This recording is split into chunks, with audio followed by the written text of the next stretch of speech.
Hosea chapter 1 is the first study we'll be doing here, and the book of Hosea is just a tragic yet beautifully gracious story, not only about Hosea and his wife, but really illustrating God and his love for the nation of Israel, and we can certainly apply that to our own lives.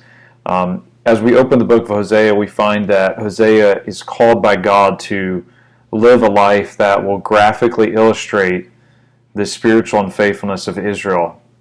Not only do we see that, but we see the chastening God will bring on Israel, and then God's forgiving and restoring grace on Israel. And so basically what happens is God tells Hosea to go love, as it says there in verse 2, go take unto him a wife of whoredoms and children of whoredoms. So he's going to marry a woman who will prove to be very unfaithful. She will become a prostitute, and she will illustrate by her unfaithfulness to him Israel's unfaithfulness to God. So it's a very graphic and tragic story.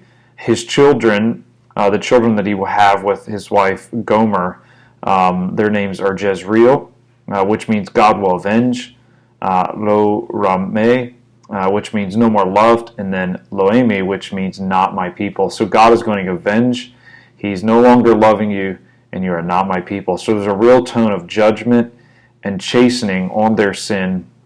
The time was coming when they would face very serious consequences, and they would see that their sin was breaking their covenant with God. It was a sin so serious that it's like cheating on your husband or your wife. And so as a result, God wanted them to know that he would chasten them and abandon them for a time and disown them. And we need to understand that sin has consequences.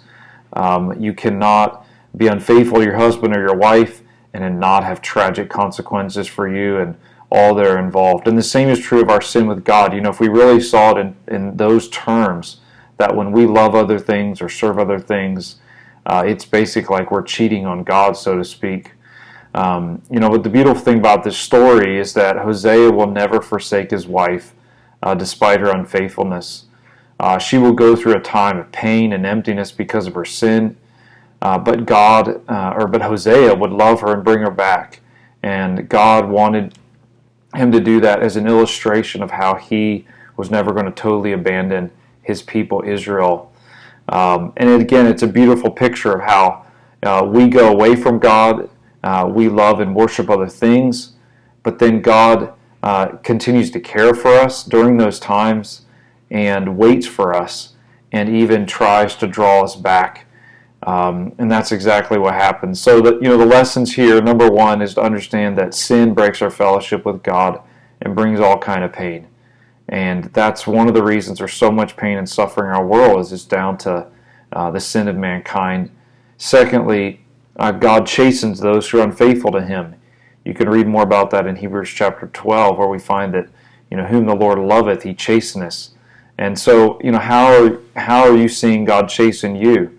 There have been times in my life where I made foolish decisions, and it brought consequences, but those really were a blessing because it brought me back into being in right relationship with God. And then thirdly, God is so gracious and merciful and seeks to restore. And God is going to give Israel over to their enemies for a time, but God has a plan for them.